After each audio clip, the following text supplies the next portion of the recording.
Wah.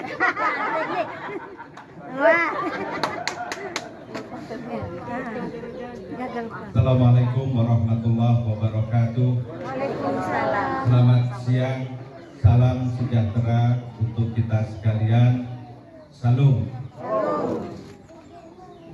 Salam kebangkitan Nusantara. Salam Pancasila. Yang saya hormati Bapak-bapak pemangku adat lengkap 4 penjuru, Bapak Ibu, para tokoh masyarakat, tokoh agama, Bapak Ibu, saudara sekalian, warga Indi, khususnya kampung adat Onikore. Maafkan saya kalau melafazkannya tidak tepat,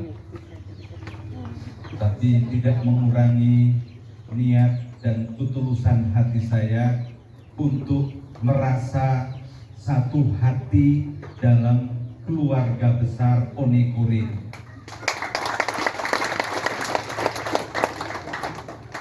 Saya hadir bersama jajaran pimpinan nasional PKN, pimpinan daerah, pimpinan cabang, para caleg DPR, DPRD provinsi dan DPRD kabupaten, khususnya beberapa kabupaten di Flores, hadir untuk pertama silaturahmi, karena silaturahmi, saling kenal, saling berinteraksi, ini adalah bagian yang penting dari cara kita untuk menjahit kerukunan, menjahit persaudaraan, menjahit rasa bahwa kita ini meskipun berbeda-beda tetapi betul-betul satu keluarga, keluarga bangsa Indonesia, keluarga Nusantara. Yang kedua, Bapak-bapak pemangku adat, izinkan saya menyampaikan sungguh ketika tadi disambut itu rasanya kalau bahasa Jawa itu nyes, terasa betul dingin, menyentuh hati. Saya yang datang dari jauh, dari Jakarta, itu betul-betul merasa menapak bumi sendiri, menapak kaki di rumah sendiri, dan itu adalah tanda bahwa tautan hati, tautan batin di antara kita betul-betul tembus secara tuntas.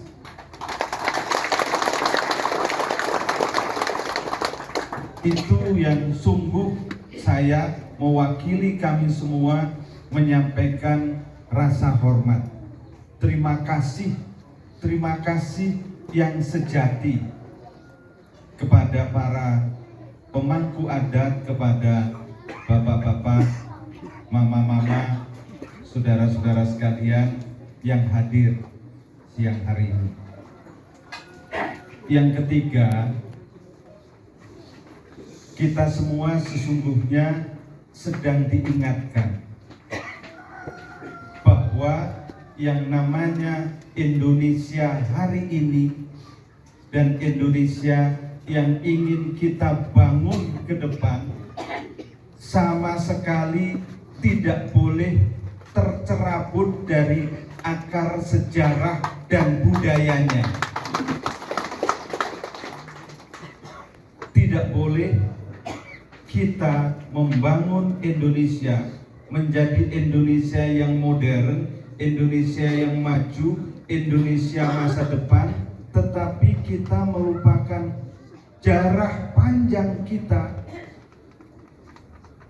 budaya-budaya lokal kita, kearifan-kearifan lokal kita yang sudah tumbuh berkembang dalam waktu yang lama, berabad-abad, dan itu menjadi bagian dari cara hidup, cara pandang, cara masyarakat dan cara warga masyarakat memahami persoalan-persoalan kehidupannya dan memahami bagaimana cara untuk mengatasi masalah-masalah di lingkungan masyarakatnya masing-masing.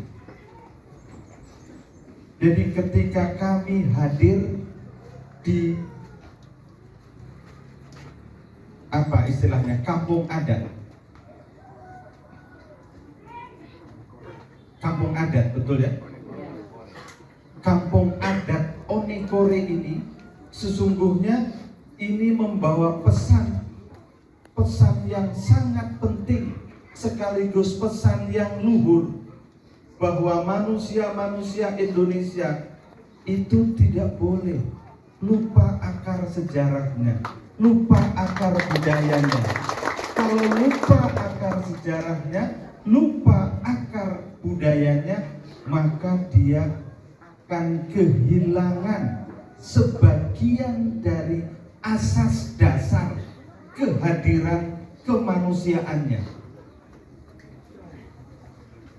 Nah, dari titik ini sesungguhnya hadir yang namanya Partai Kebangkitan Nusantara. Partai Kebangkitan Nusantara, kami tidak bicara hanya Indonesia hari ini. Kami tidak hanya bicara bagaimana membangun Indonesia masa depan, bagaimana mewujudkan mimpi-mimpi Indonesia masa depan, tetapi kami mesti melihat masa lalu sebagai bagian dari cermin yang bening.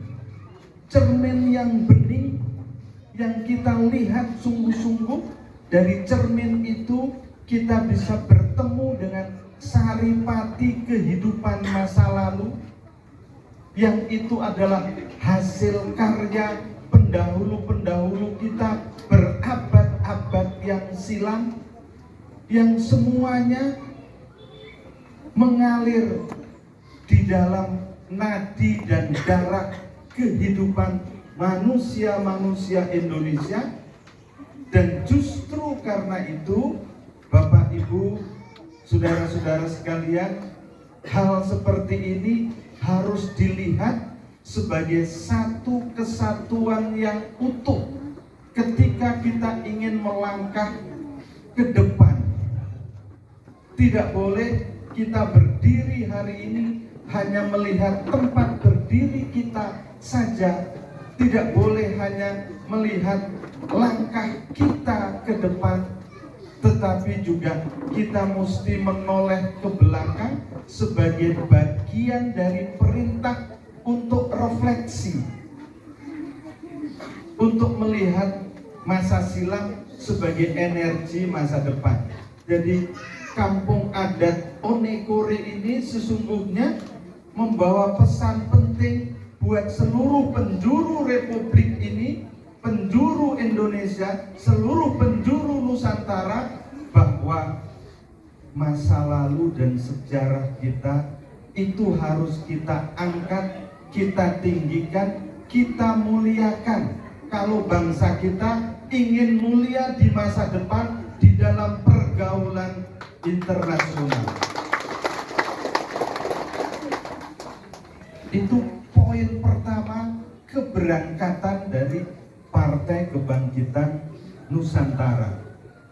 Justru dalam pandangan kami yang namanya masyarakat adat di Indonesia, masyarakat adat apapun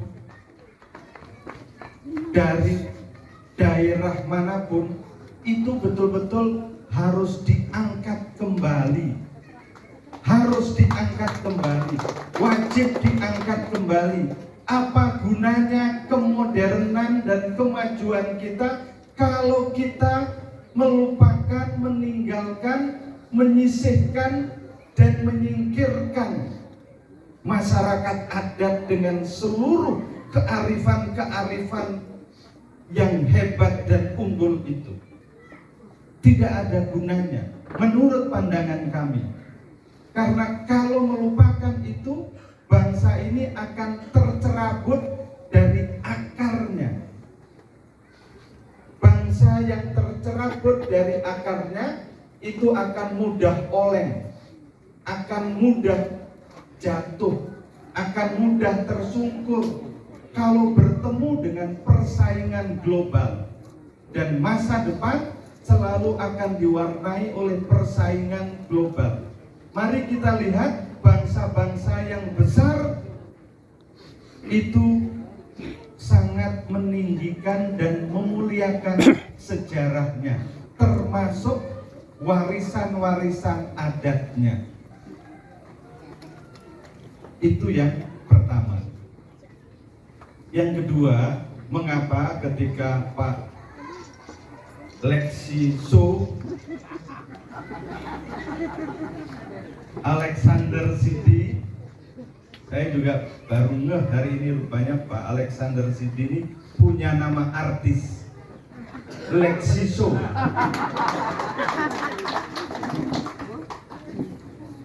Mengapa ketika saudara saya Lexiso itu tanda petik menantang saya, hadir dong di ND, saya langsung jawab, iya saya hadir.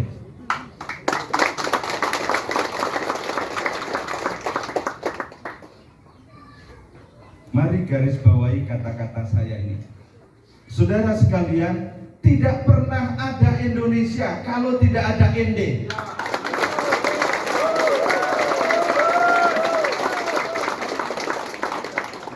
Tidak akan pernah ada itu namanya Indonesia kalau tidak ada ND. Betul.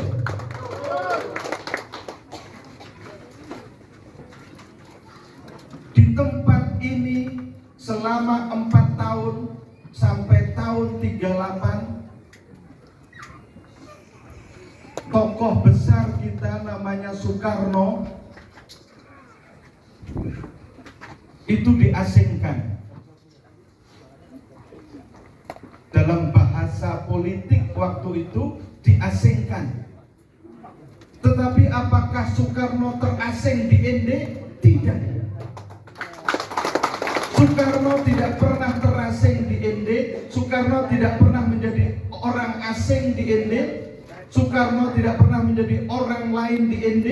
Dan justru di ND dia menjadi orang ND yang di ND ini melahirkan falsafah besar bangsa ini, Pancasila. Inspirasi dasar Pancasila itu digali dari ND ini. Itu yang kemudian dipidatokan Soekarno di sidang BPUPKI ketika perumusan dasar negara. Jadi bayangkan, mari kita bayangkan, kalau tidak ada pernah peristiwa ND Soekarno 4 tahun di ND, bayangkan ada Pancasila atau tidak? Tidak ada Pancasila. Itu urutan sejarahnya seperti itu. Kalau Soekarno selesai di Bandung, tidak pernah di ND, tidak pernah ketemu pohon sukun,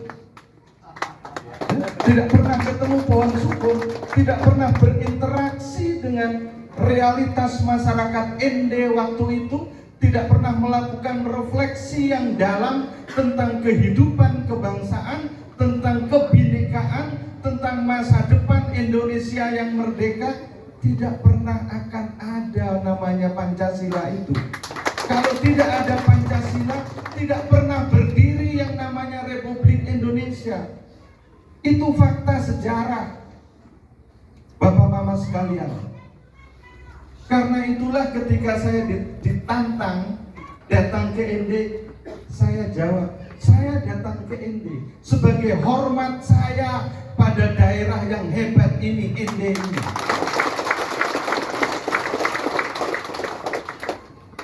Jadi kalau Soekarno itu hanya dari Surabaya kemudian ke Bandung, ND-nya tidak ada, kemudian ke Bengkulu, kemudian balik ke Jakarta. Tidak ada itu namanya Pancasila. Tidak ada Pancasila, tidak ada Indonesia. Fakta. Ini fakta. Jadi ND ini adalah salah satu daerah yang punya besar sekali peran dalam proses formasi awal pembentukan republik ini.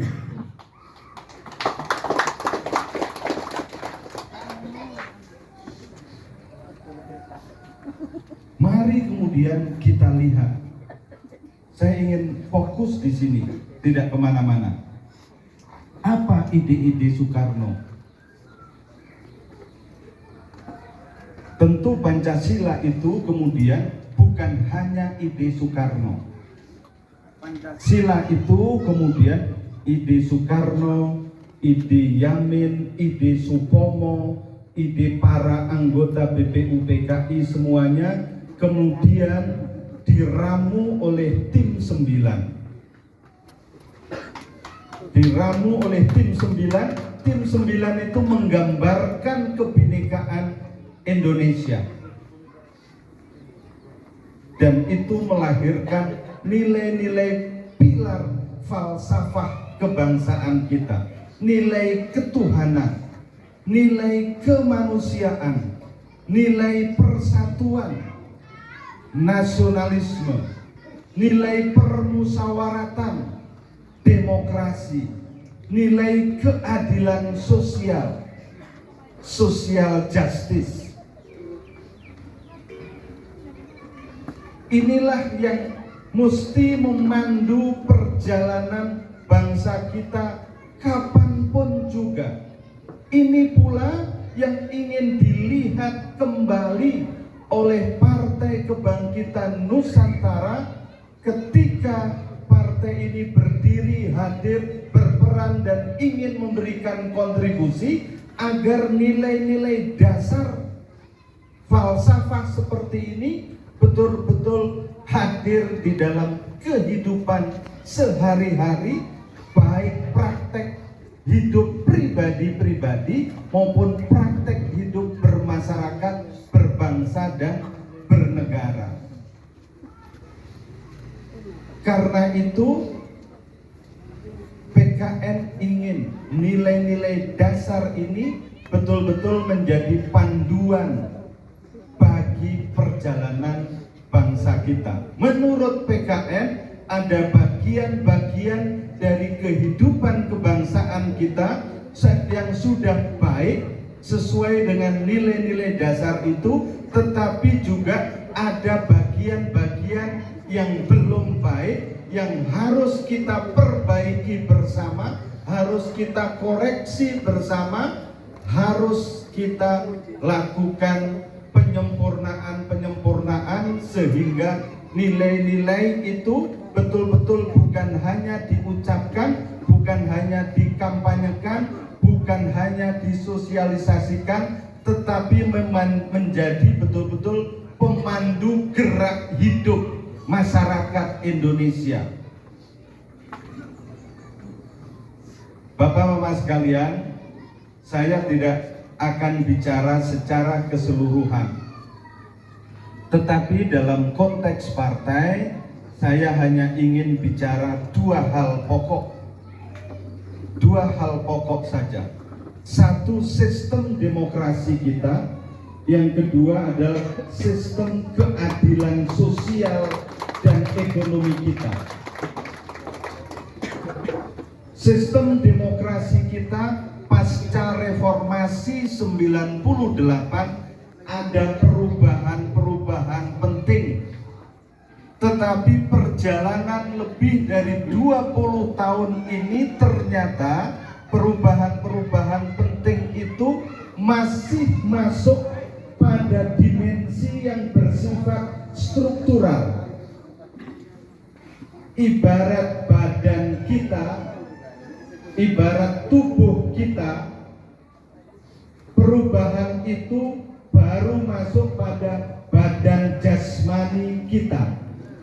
Strukturnya berubah, partainya menjadi banyak, ada DPR, ada DPD, ada MPR, ada pemilihan presiden langsung, ada pilkada langsung,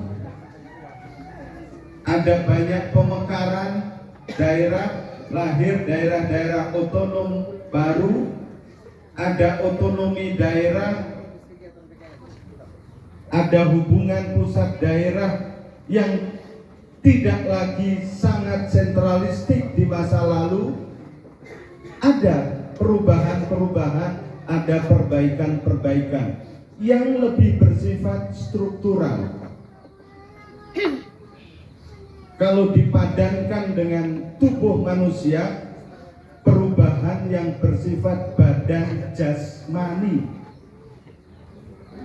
Tetapi yang menyangkut nilai dasar, yang menyangkut nyawa, yang menyangkut jiwa, yang menyangkut suksma jiwanya demokrasi, atau dalam bahasa yang biasa dipahami secara umum di dalam hal budaya demokrasi, kita belum mengalami perbaikan yang berarti.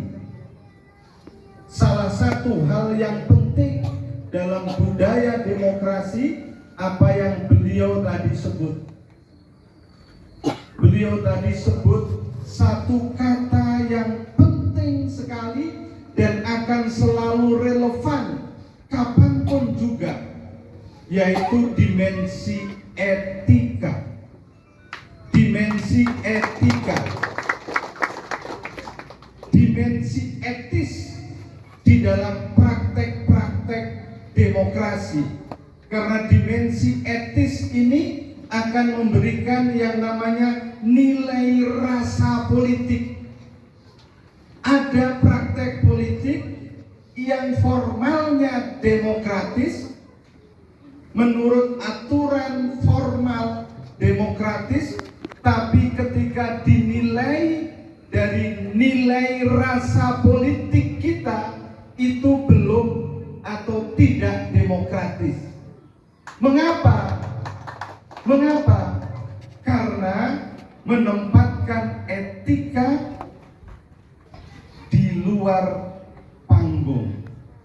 Menempatkan etika bukan menjadi bagian yang utuh dari proses politik seperti itu. Jadi, Bapak pemangku adat tadi, musalaki, betul ya? Musalaki mengingatkan kepada kita yang hadir di sini, dan menurut saya ini mengingatkan siapa saja di negeri ini dari Sabang sampai Merauke, bahwa kalau kita ingin membangun kehidupan demokrasi yang sehat dan produktif, maka jangan lupakan etika politik.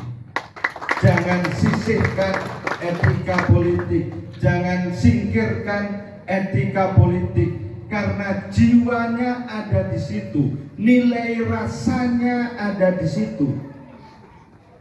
Kalau nilai rasa, jiwa, nyawanya itu tidak disertakan di dalam proses politik demokrasi kita, ya akan menjadi fenomena demokrasi jasmani badani saja atau struktural saja. Kalau struktural saja, maka demokrasinya menjadi demokrasi yang formal, prosedural saja. Secara formal dan prosedural demokratis, tetapi secara substansi sesungguhnya belum tentu demokratis. Karena di dalam sistem demokrasi prosedurnya bisa jalan, tetapi yang mengisi, yang menumpangi, yang mengendalikan belum tentu demokrasi. Dalam sistem demokrasi, asas yang paling pokok kekuasaan milik siapa? Milik rakyat. Kekuasaan politik dalam sistem demokrasi milik rakyat. Tetapi bisa demokrasi, sistem politik demokrasi, prosedurnya demokrasi, tetapi kekuasaan politik tidak dimiliki oleh rakyat, tetapi oleh segelintir elit. Bisa seperti itu. Demokrasi, tapi rasa oligarki. Ada seperti itu. Bisa ada demokrasi, tetapi rasa, nilai rasanya kalau dicicipi bukan demokrasi ini ternyata, tapi oligarki. Mengapa oligarki? Yang menentukan hanya ini, grup ini, atau keluarga ini. Tapi prosedurnya demokrasi. Kita ingin, saudara-saudara sekalian, bahwa demokrasi kita berkembang jauh ke depan dan asasnya, akarnya betul-betul kembali bahwa pemilik kuasa politik itu rakyat, bukan yang lain. PKN ingin mengembalikan cara kerja politik demokrasi kita, bahwa pemilik kuasa politik haruslah rakyat. Rakyat dan rakyat, bukan yang lain. Makanya saya pesankan betul dari awal pada pengurus-pengurus PKN, politisi-politisi PKN, bahwa sebagai pengurus partai itu tidak boleh merasa sebagai pemilik partai. Kalau ada pengurus partai yang lain merasa pemilik partai, itu urusan lain. Tapi bagi PKN, pengurus partai sekali-kali tidak boleh berposisi dan merasa sebagai pemilik partai. Karena pemilik partai, pemilik PKN yang sesungguhnya adalah seluruh rakyat Indonesia. Saudara-saudara sekalian, pengurus PKN, politisi-politisi PKN, saudara-saudara harus siap sebagai alat perjuangan politik rakyat. Jadi kehormatan politisi-politisi PKN adalah kalau bersedia, kalau setia, kalau loyal memposisikan diri sebagai alat perjuangan politik rakyat, tidak lebih, tidak kurang. Kami ingin mengembalikan politik, cara pandangnya, cara kerjanya seperti itu. Kalau bisa seperti itu, maka ada anggota DPR dan DPRD yang dihasilkan oleh PKN dari dapil-dapil yang ada, dia akan setia kembali ke dapilnya sebagai pejuang suara rakyat di dapilnya itu. Kalau tidak, begitu selesai pemilu, terpilih jadi anggota DPR dan DPRD, maka rakyat di dapilnya itu tidak akan pernah lagi dianggap. Mengapa? Karena merasa tujuannya sudah tercapai. Tujuannya apa? Tujuannya dia merasa tujuannya dapat kursi. Kalau sudah dapat kursi, sampai pada tujuannya, maka yang memberangkatkan dia ke kursi itu sudah dianggap sebagai masa lalu. Ada tidak seperti itu? Ada apa banyak? Banyak sekali. Banyak sekali. Kalau ada, apalagi banyak, itulah yang ingin dikoreksi sungguh-sungguh oleh PKN. Jadi politisi-politisi PKN ini disaksikan oleh rakyat di ND khususnya ini saya merasa ada nilai magis kultural di Onikore ini.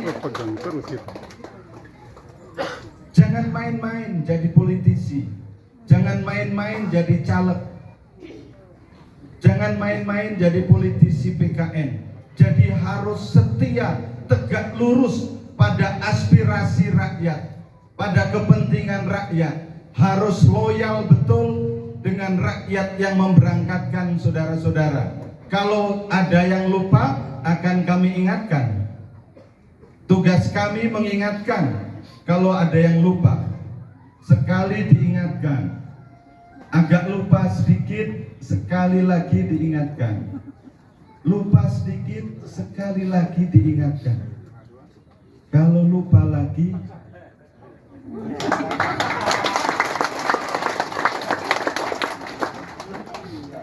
wassalam.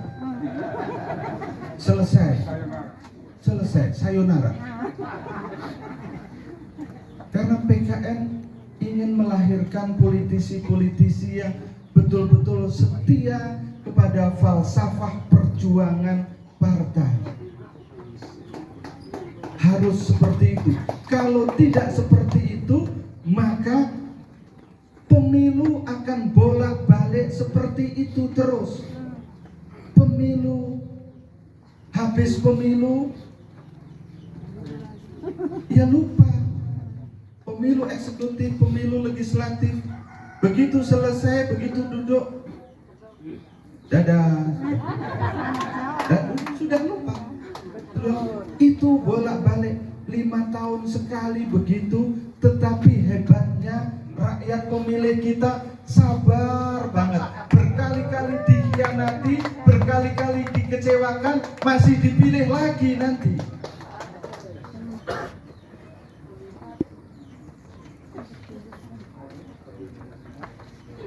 PKN, politisi PKN mumpung masih baru, mumpung masih akan ikut pemilu musim pertama 2024. Kalau yang lain-lain yang sudah dulu, barangkali yang sudah berpengalaman, ada atau tadi ada suara banyak, saya tidak tahu banyak, tapi saya menyebutnya ada itu bisa sedikit, bisa banyak. Kalau ada seperti itu yang mengecewakan rakyat pemilih di dapilnya, maka sejak pemilu yang pertama ini harus diniatkan betul. Caleg-caleg PKN jangan pernah mengecewakan rakyat yang memberangkatkan saudara-saudara. Rakyat yang memilih saudara-saudara, rakyat yang memberikan mandat politik, memberikan kepercayaan pada saudara-saudara. Tidak boleh ada rumus mengecewakan.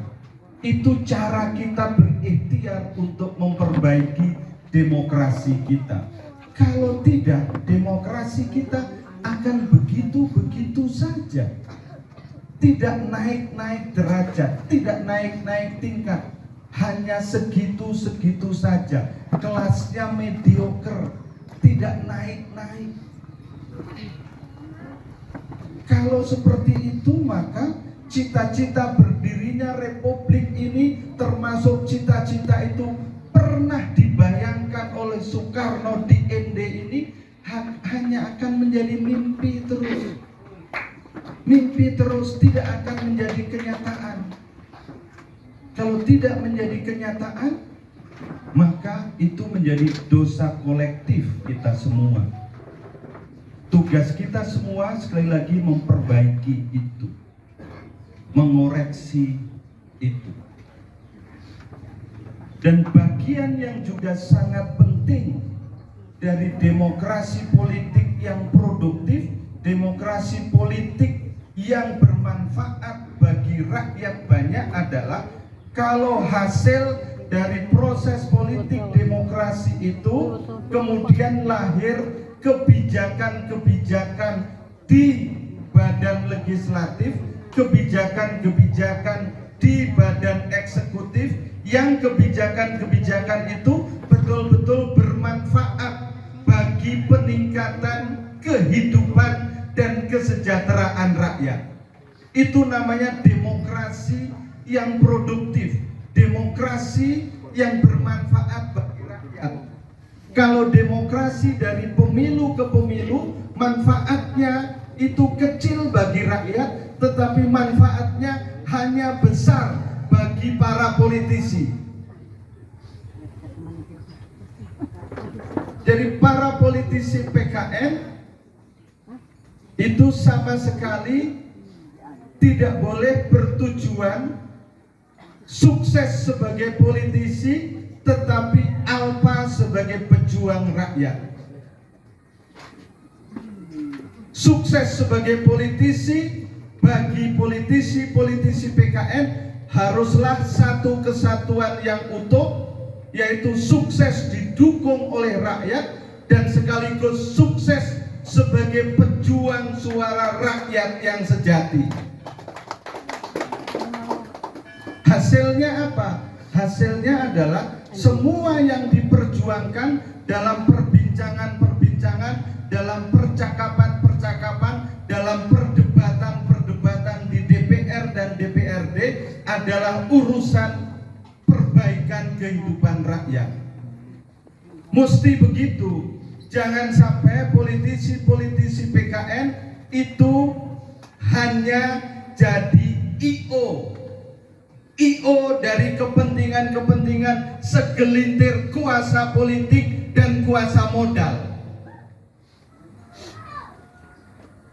Kalau hanya jadi IO itu, maka akan merusak makna politik sebagai alat perjuangan kemakmuran rakyat.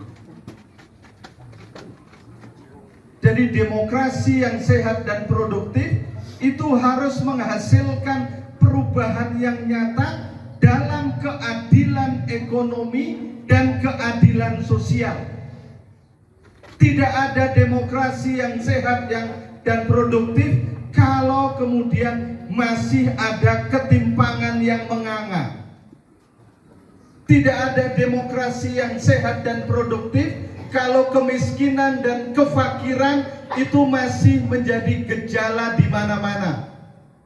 Demokrasi yang produktif itu kalau tiap tahun angka kemiskinan bisa ditekan dengan serius, angka kefakiran bisa dikurangi dengan serius, angka ketimpangan sosial bisa dikoreksi dengan serius. Itu demokrasi yang sehat dan produktif. Kalau hasilnya masih ketimpangan sosial dan ketimpangan ekonomi begitu-begitu saja, maka demokrasi itu hanya menjadi upacara 5 tahunan. Kita tidak boleh menjadikan pemilu sekedar upacara politik 5 tahunan. Karena kalau jadi upacara 5 tahunan, upacara politik 5 tahunan, itu rakyat itu hanya jadi objek politik. Rakyat tidak boleh sekedar menjadi objek politik, tapi mesti diposisikan tinggi mulia sebagai subjek politik, karena rakyatlah yang punya kuasa politik. Dititipkan, diamanahkan kepada politisi yang diberangkatkan oleh partai-partai itu, amanahnya per 5 tahun. Dinilai itu. Jadi pemilu ini kesempatan rakyat menilai 5 tahun lalu saya pilih partai apa, politisinya mana, dinilai kerjanya bagus atau tidak, partainya amanah atau tidak, politisinya tanggung jawab atau tidak. Kalau tidak bagus, koreksi, pilih yang baru yang lebih bagus. Itu namanya pemilu. Yang bagus kasih hadiah. Hadiahnya apa? Kepercayaan baru. Yang bagus. Yang nggak bagus, koreksi, ganti, pelajari. Yang lain-lain, yang lebih bagus, kasih kepercayaan. Itu yang namanya pemilu. Kalau Kalau pemilu tapi sekali lagi berkali-kali ikut pemilu, nyoblos, kemudian berkali-kali juga tidak dianggap pasca pemilu atau dikhianati pasca pemilu, itu bukan sabar namanya. Apa namanya, Pak Gusti?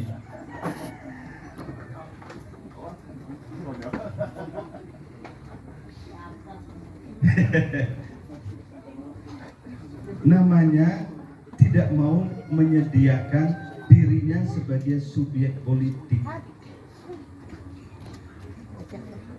Jadi itulah. Nah, PKN, bapak-bapak, mama-mama sekalian, saudara-saudara sekalian, partai baru, partai yang masih muda, kami menawarkan cara pandang baru, cara berpikir baru, cara kerja politik baru yang ingin mengoreksi yang lama-lama, yang belum baik. Yang sudah baik kita teruskan, yang belum baik jangan diteruskan, yang belum baik mesti diperbaiki, dikoreksi dengan sungguh-sungguh. Karena kalau dibiarkan akan menjadi penyakit menaun, bahkan menjadi penyakit 5 tahunan. Dan itu akan menjadi hama politik demokrasi. Jadi dari bumi Inde yang sangat historis ini, mari kita kirimkan pesan kepada seluruh bangsa ini. Kita kirimkan pesan ke penjuru Republik ini, ke seluruh penjuru Nusantara, bahwa kita harus berani melakukan koreksi-koreksi yang substantif, yang sungguh-sungguh terhadap praktek-praktek kehidupan demokrasi yang hanya prosedural, formalistik, menjadi demokrasi yang sungguh-sungguh bekerja dengan baik dan hasilnya bermanfaat nyata bagi kehidupan rakyat. Bagi PKN, saya tegaskan, bagi PKN, politik yang tertinggi adalah kemakmuran rakyat. Tidak ada gunanya PKN dapat suara banyak, tidak ada gunanya PKN dapat kursi banyak kalau tidak berhasil mengubah kemakmuran rakyat, kalau tidak berhasil memperbaiki kehidupan rakyat, kalau tidak berhasil menjadikan rakyat kehidupannya makin baik, dan makin baik. Karena itu saya tegaskan, bagi PKN akan sukses secara politik kalau demokrasi juga sehat, kalau rakyat juga menang. PKN tidak ada gunanya menang kalau demokrasi kalah, kalau demokrasi begitu-begitu saja, prosedural saja. PKN tidak ada gunanya menang kalau rakyat ditinggalkan, kalau rakyat kalah pasca pemilu karena tidak dianggap oleh para politisi dan tidak dianggap oleh partai-partai. Tidak ada gunanya PKN dan politisi-politisinya menang. Tidak ada gunanya saudara-saudara sekalian, caleg-caleg PKN duduk DPR, DPRD kalau demokrasinya tidak mengalami kemajuan. Kalau rakyat yang memberangkatkan saudara-saudara kehidupannya begitu-begitu saja, ya tidak ada gunanya itu. Buat apa menang? Tidak ada gunanya. PKN prinsipnya, PKN menang, demokrasi harus menang, dan terutama rakyat juga harus menang.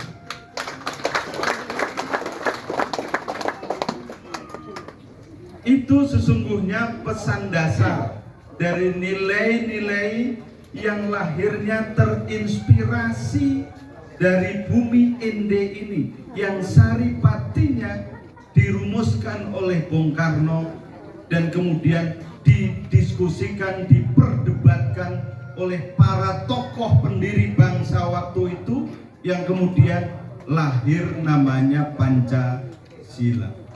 Kalau tidak kita bikin pemilu, kita tiap hari bicara demokrasi, tetapi pada saat yang sama kita selalu mengkhianati demokrasi Pancasila.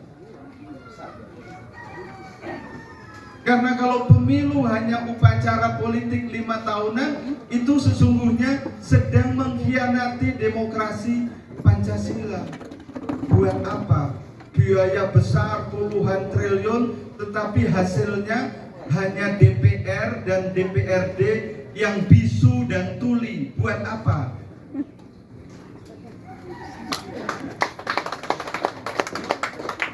Pemilu itu puluhan triliun. Tapi pemilu yang biaya besar seperti itu, kalau hasilnya hanya politisi-politisi di DPR dan DPRD yang bisu dan tuli, yang gagap, yang tidak berani menjadi pejuang suara rakyat sesungguhnya, buat apa pemilu? Tunjuk aja langsung. Tidak boleh ditunjuk langsung, karena demokrasi mesti ada pemilu. Tetapi poinnya adalah kita ingin pemilu yang sesungguhnya, yang melahirkan pejuang-pejuang politik yang sungguh-sungguh setia pada suara rakyat. Itu sekali lagi ujian pertama bagi politisi-politisi PKN di musim pertama pemilu 2024. Dan saya yakin di NTT, baik di Flores Raya, ya Flores Raya lah sebut saja. Kemudian di Timor Raya, di seluruh Pulau Bamora, saya yakin PKN sebagai partai baru akan turut memberikan warna yang terang bagi masa depan politik demokrasi di NTT dan perbaikan kehidupan rakyat di NTT. Saya tegaskan seperti beberapa waktu lalu di Labuan Bajo, bahwa bersama PKN NTT tidak hanya Nusa Tenggara Timur, tetapi NTT adalah nasibnya tambah terang. Daerahnya makin maju, rakyatnya kehidupannya makin baik di seluruh bidang kehidupan. Jangan sampai NTT ini kemudian menjadi singkatan guyonan lama, nasib tak tentu. Yaitu guyonan lama, nasib tak tentu. Mengapa nasib tak tentu? Karena pemilunya itu tidak menghasilkan politisi-politisi yang tentu arahnya. Nah, sekarang waktunya untuk berpikir jernih betul. Lihatlah seluruh partai politik, lihatlah seluruh politisi-politisi, termasuk di dalamnya ada partai baru PKN nomor 9, Partai Kebangkitan Nusantara. PKN sudah menawarkan caleg-caleg terbaiknya, caleg DPR, caleg DPRD provinsi, caleg DPRD kabupaten kota. Silahkan dilihat, diteliti dengan jernih. Kami yakin politisi-politisi PKN akan menjadi politisi-politisi yang tidak akan menjadikan NTT itu sebagai provinsi nasib tak tentu, tetapi menjadi provinsi NTT yang nasibnya tambah terang.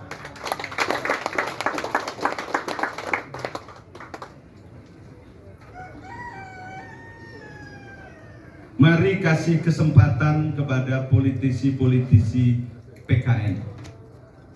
Yakinlah kalau di DPR punya kursi, di DPRD provinsi punya kursi yang cukup, di DPRD kabupaten kota di NTT ini banyak kursinya.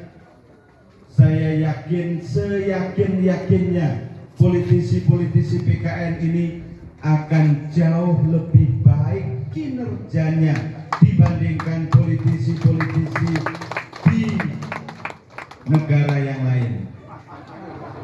Politisi-politisi di negara yang lain.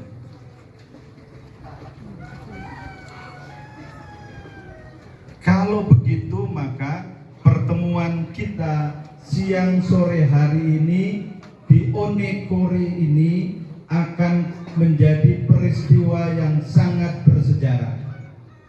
Akan menjadi peristiwa yang tercatat dalam sejarah politik di Nusa Tenggara Timur, bahkan Indonesia. Dari tempat ini akan lahir, akan datang, akan hadir keadaan politik baru di mana demokrasinya demokrasi yang betul-betul bekerja dengan baik, demokrasi yang berpusat sungguh-sungguh pada aspirasi, kepentingan dan harapan rakyat, bukan demokrasi yang dibajak oleh kalangan tertentu, kuasa politik dan kuasa modal tertentu, tetapi demokrasi yang sungguh-sungguh berurat akar pada seluruh rakyat Indonesia. Dan kalau seperti itu, maka ND ini akan mencatatkan sejarah kedua pasca sejarah pertama dulu yang diukir oleh Soekarno. Dan itu ada di bumi Onekore ini. Itu ada di bumi Onekore ini, di bumi ND ini. Ini mudah-mudahan menjadi inti dari masa depan kebangkitan Nusantara. Karena bagi PKN, kebangkitan Nusantara tidak bisa lagi dimulai dari pusat, tidak bisa lagi dimulai dari Jakarta, tidak boleh lagi dimulai dari pusat kekuasaan, apakah Jakarta maupun IKN, tidak boleh lagi dimulai dari sentral. Kebangkitan Nusantara mesti dimulai dari daerah-daerah dan daerah yang merata di seluruh Nusantara, dan itulah masa depan seluruh rakyat Indonesia yang lebih baik. Mari kita kirimkan pesan itu dari Onekore ini ke seluruh penjuru Republik ini. Dan mulai hari ini Onekore akan tercatat dalam sejarah politik negeri ini. Oleh inisiatif Lexi So, oleh inisiatif Frans Sukmaniara,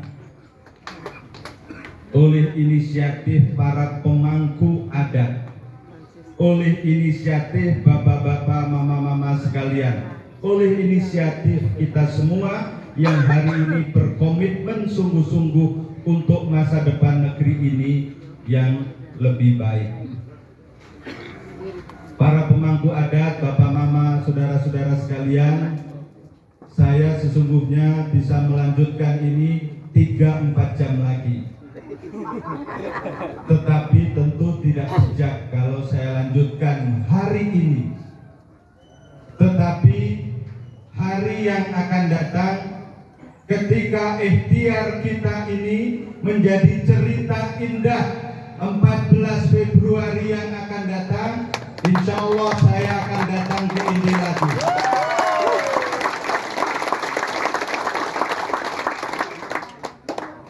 Karena saya tahu hari ini saya datang ke Ende waktunya terbatas. Saya ingin menikmati seluruh nafas kehidupan Ende ini dari ujung ke ujung, dan itu membutuhkan waktu yang tidak sehari 2 hari, tapi Mari kita buka pintunya itu 14 Februari yang akan datang. Kita ukir cerita indah 14 Februari yang akan datang di NTT ini.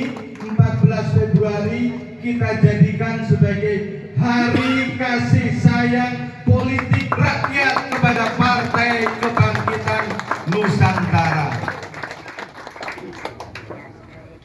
Saya ingin apakah Pak Lesek atau siapapun calon DPR boleh berangkat ke Senayan. Saya ingin Pak Frans, Pak Lexiso atau siapapun calon-calon provinsi untuk berangkat 14 Februari malam atau 15 Februari sudah punya kunci untuk membuka pintu gerbang DPRD Provinsi NTT. Saya berharap calon-calon DPRD Kabupaten Kota di NTT juga 15 Februari sudah punya bayangan, kuncinya sudah ada. Tapi jangan jahit jas dulu, nanti dulu, sabar dulu. Yang penting kuncinya dulu, kuncinya pegang. Kalau kuncinya sudah pegang, nah jahit jas itu urusan gampang berikutnya. Karena kalau sudah pegang kunci, gampang ini. Ketua Pimda mau jahit jas di mana saja itu bukan urusan yang sulit. Dan jas politik yang terbaik adalah jas politik restu politik dari rakyat NTT ini. Itu jas politik yang terbaik. Bahwa simbolnya untuk pelantikan mesti jas yang baru dari penjahit, ya itu simbol. Tetapi jas politik yang terbaik adalah kalau datang dari restu dan dukungan rakyat. Tidak ada yang lebih baik jas politik di atas restu dan dukungan rakyat, kepercayaan rakyat. Itu yang paling tinggi, itu yang paling utama. Sekali lagi terima kasih para pemangku adat. Kami berkomitmen lewat nanti kami punya DPR, punya DPRD provinsi, punya DPRD Kabupaten ND ini, bahwa namanya kampung adat, masyarakat adat, komunitas adat tidak boleh dianggap kelas 2, tidak boleh. Ini adalah kekayaan hasanah budaya dan kekayaan hasanah historis kita yang harus terangkat sama-sama ke muka, ke depan bersama kemajuan-kemajuan kemodernan bangsa kita. Berjalan bersama, seiring sejalan. Itu baru namanya Indonesia yang dibangun dengan asas kebangkitan Nusantara, dan itulah cita-cita PKN, Partai Kebangkitan Nusantara. Sekali lagi hormat saya, terima kasih sekali. Kami yakin kita punya kesempatan pertemuan lagi yang lebih indah dari hari ini. Kain ini memang menempel di badan saya, tapi saya merasa ini sudah meresap ke dalam darah dan nafas saya. Kalau sudah meresap ke darah dan nafas saya, tidak mungkin Anas dan PKN akan lepas dari One Kore ini. Tidak mungkin akan lepas dari ND ini. Sudah menjadi satu tarikan nafas. Sekali lagi terima kasih dan terima kasih. Mohon maaf jika ada yang kurang. Saya tahu banyak yang kurang, tetapi mari kita sempurnakan kekurangan itu dengan semangat persaudaraan kita yang tulus. Karena dalam persaudaraan yang tulus setiap kekurangan-kekurangan akan tertutupi dengan indah menjadi sebuah pergaulan sosial yang sempurna. Sekali lagi terima kasih dan rasa bangga saya hadir siang hari ini di tempat yang penuh martabat ini. Terima kasih. Assalamualaikum warahmatullahi wabarakatuh. Selamat siang, salam sejahtera untuk kita sekalian. Salam. Saya mohon maaf, saya mengundang bapak-bapak, mama-mama sekalian, saudara-saudara sekalian untuk berdiri, beri doa restu kepada kami dengan yel-yel optimisme perjuangan. Nusantara bangkit, PKN jaya, ND